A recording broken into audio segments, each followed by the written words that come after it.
Subscribe now and press the bell icon. Never miss an update. नमस्कार दोस्तों, मैं विकास और आप देख रहे हैं बिटर ट्रुथ। दोस्तों, अभी देश में एक बहुत जरूरी मुद्दा चल रहा है, जेईई और नीट के एग्जाम को कैंसिल करने का, कम से कम उनको पोस्टपोन कर देने का। मैंने इस पर पहले कुछ दिन रिएक्ट नहीं किया क्योंकि मुझे लगा कि इस पर सरकार स्वतः ही संज्ञान लेगी और कोई निर्णय ले लेगी। लेकिन अब जिस तरीके से स्टूडेंट्स के सुसाइड करने की खबरें आ रही हैं वो कहीं ना कहीं डराने वाली हैं। मैं ऐसे में सिर्फ मेरी आइडियोलॉजी किसी एक पार्टी का समर्थन करती हो, मैं चुप नहीं बैठ सकता। अभी इस मुद्दे पर सुप्रीम कोर्ट तक मामला गया और सुप्रीम कोर्ट में जो जस्टिस अरुण मिश्रा की बेंच है, उन्होंने इस एग्जाम्स को कराने का अधिकार केंद्र सरकार के पास दे दिया कि केंद्र सरकार डिसाइड करे कि किस डेट को एग्जाम कराना है। अब देखिए, सुप्रीम कोर्ट के फैसले की अवमानना करना किसी का भी मकसद नहीं होता, लेकिन हमें यह साथ के साथ देखना पड़ेगा कि जो सरकार ने ये डिसीजन लिया है कि ऐसे टाइम पे जब कोविड जो है वो अपने पीक की तरफ बढ़ रहा है, अभी पीक पर पहुंचा नहीं है। जो जानकार हैं, जो विशेषज्ञ हैं, वो कह रहे हैं कि भारत में कोरोना सितंबर के अंत तक अपने पीक पर होगा।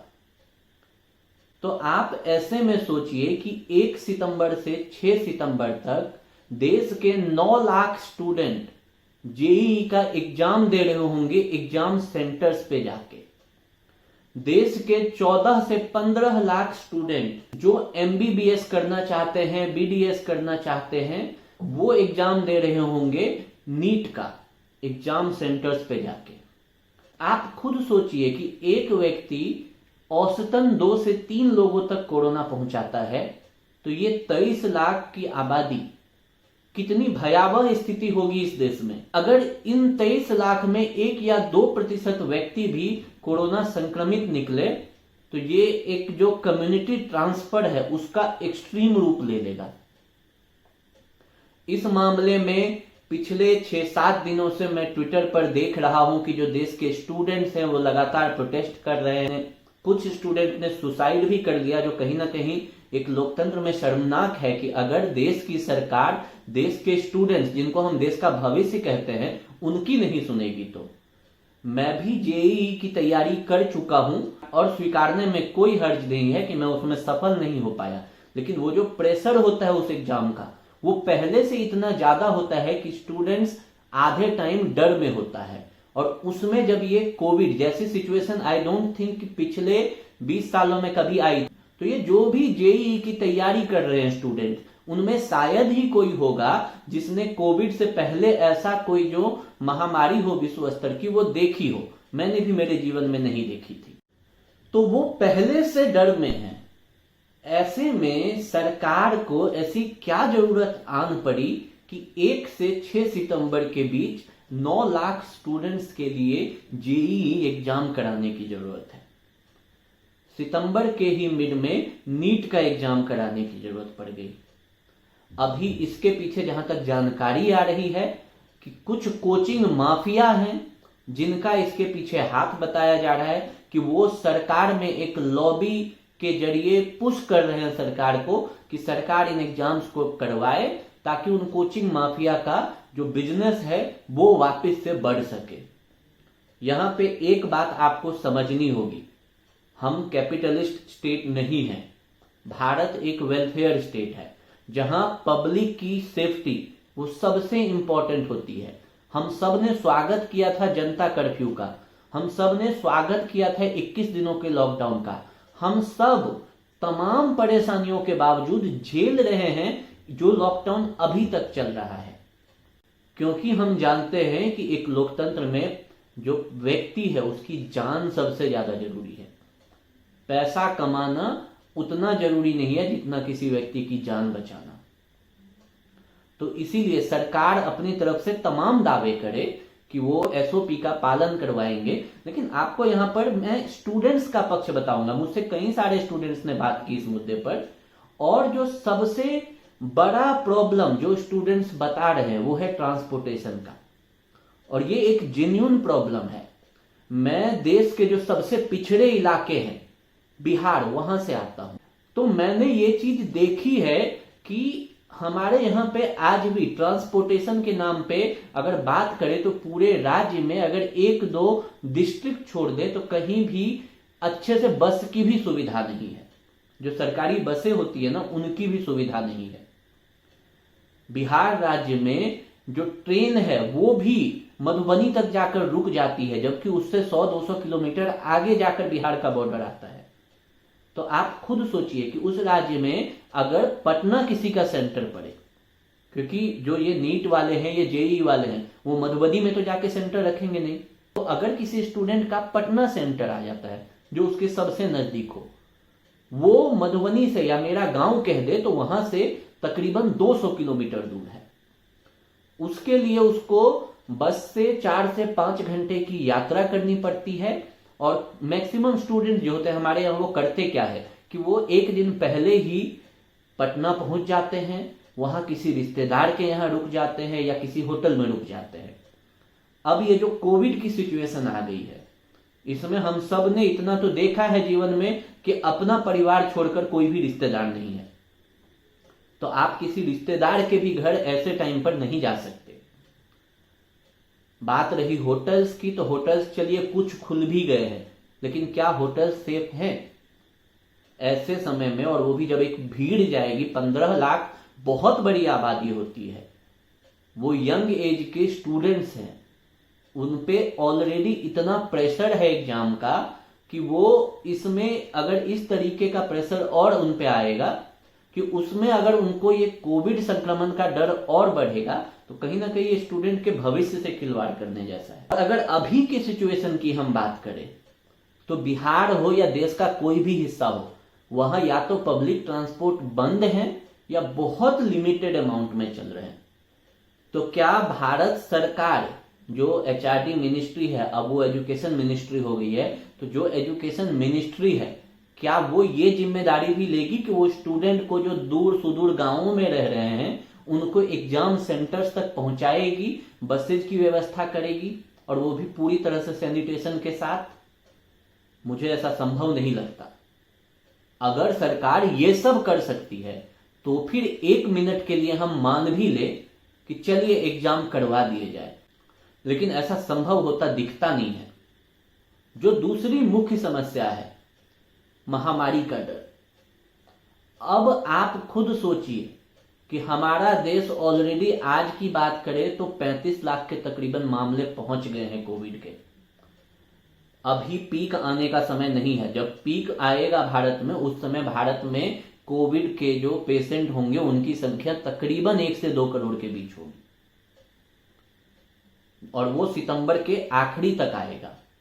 तो ऐसे में ये जो 23 लाख की आबादी है, जो ये स्टूडेंट्स हैं जो जेईई का एग्जाम देंगे या जो नीट का एग्जाम देंगे या ऐसे और 2-4 एग्जाम जो अभी स्टेट लेवल पे अनाउंस हुए हैं, तो वो स्टूडेंट्स जो हैं वो एक कैटलिस्ट का काम करेंगे इस कोविड महामारी को पूरी तरह से कम्युनिटी ट्रांसफर करने में।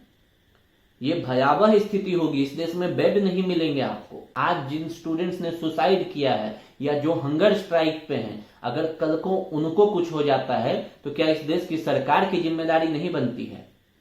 अगर हम भारत सरकार की बात करें तो भारत सरकार में एक ही मंत्री है और वो है प्रधानमंत्री। ये बात पिछले 6 सालों में पूरा देश जान गया है कि प्रधानमंत्री जो बोलते हैं वही यह सरकार बोलती है।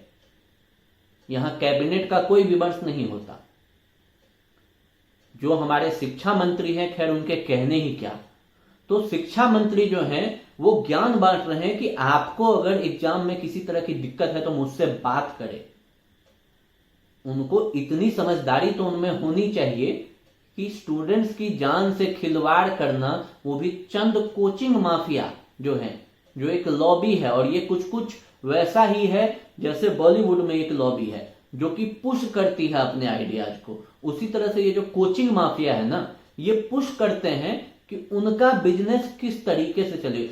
उनका जो प्रेस रिलीज है वो उससे पहले एलन इंस्टीट्यूट के एक टीचर के हाथ लग जाता है। जो एनटीए है उसकी जो प्रेस रिलीज है वो एक एलन इंस्टीट्यूट के टीचर के हाथ लग जाती है और वो पहले पोस्ट कर देता है फेसबुक पर।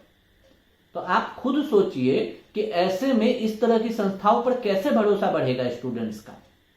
ये जो प्राइवेट कोचिंग सेंटर है, अगर वो इस तरीके से एक माफिया की तरह बिहेव करेंगे और स्टूडेंट्स को एक बिजनेस के रूप में देखेंगे, तो ये कहीं ना कहीं देश की शिक्षा व्यवस्था के लिए भयावह है। मैं जस्टिस अरुण मिश्रा जी की बात से एग्री करता हूं कि कोविड है तो पूरे देश में रोक नहीं सकते हर चीज को, लेकिन साथ साथ यह भी तो देखना पड़ेगा ना कि स्टूडेंट्स की जान भी उतनी ही जरूरी है। कोविड को रोकना भी वो सरकार की जिम्मेदारी है, वो सुप्रीम कोर्ट नहीं रोकेगी। सरकार को तो इतनी समझ होनी चाहिए।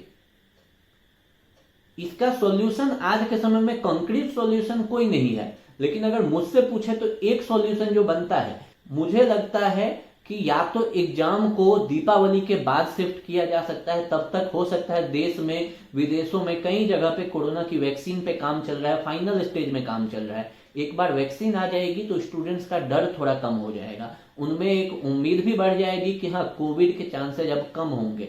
तो सरकार को कम से कम तब तक इंतजार करना चाहिए जब तक कोई भी एक वैक्सीन जो है वो कम से कम ट्रायल के लिए ही पब्लिक के बीच ना पहुंचे, क्योंकि अभी सबसे जरूरी लोकतंत्र में जो है वो है कॉन्फिडेंस बिल्डिंग। जो सरकार के ऊपर जनता का भरोसा हो, वो स्टूडेंट्स जो है वो 16-17 साल की उम्र के हैं। एक साल बाद वही लोग इस देश की सरकार का भी निर्णय करेंगे, तो उस समय पे ये कोचिंग माफिया आपकी सरकार नहीं बनाएंगे। ये बात आज की जो सरकार में बैठी बीजेपी है उसको समझना चाहिए।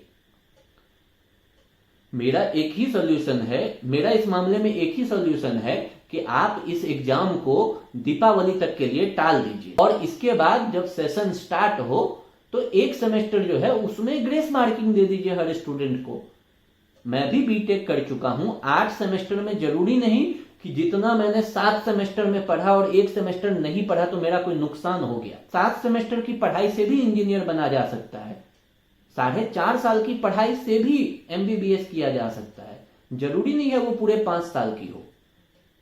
तमाम दुनिया के देशों में शिक्षा व्यवस्था को लेकर नए नए तरह के रूल बनाए जा रहे हैं, नए नए तरीकों से टैकल किया जा रहा है कि महामारी में भी कैसे शिक्षा व्यवस्था चलती रहे। हमारा देश अगर अब भी उसी ढर्रे पर रहेगा कि एग्जाम सेंटर पे भीड़ लगा दो आप स्टूडेंट्स की, तो ऐसे फिर चलने वाला नहीं है। हमें भी नए तरीके सोचने होंगे। तो इस मामले में मेरा काम था आपको स्टूडेंट्स का भी वो पक्ष बताना जो जरूरी है, हम देशवासियों के लिए जानना जरूरी है, हर माँ बाप के लिए जानना जरूरी है, क्योंकि आज नहीं तो कल आपका बच्चा भी उस स्टेज में होगा। और आज अगर आप इन स्टूडेंट्स के लिए खड़े नहीं हुए हैं तो कल उनके साथ कोई खड़ा नहीं होगा अगर उनके साथ कुछ गलत होता है। तो हमें इन सरकारों को याद दिलाना होगा कि लोकतंत्र जो है वो लोगों से चलता है, किसी माफिया से नहीं। तो दोस्तों, अगर आपको ये वीडियो सही लगा, आपको मेरी बातें सही लगी, तो इसे ज्यादा से ज्यादा शेयर कीजिए, ज्यादा से ज्यादा लोगों तक पहुंचाइए, ताकि लोग इस मामले में जो स्टूडेंट्स हैं उनके साथ खड़े हो सके। तब तक आप लोग अपने घरों में रहिए, अपने अपनों का ध्यान रखिए। बहुत बहुत धन्यवाद। Updates coming at this point in time from Karnataka. 32 students have tested positive for coronavirus. These students had gone for SSLC exam, and state government says that those who've tested positive are among those who took examination between June 25th and July 3rd. That's the update that we have for you at this point in time. 32 students in Karnataka testing positive for coronavirus. They had gone to take an exam on between June 25th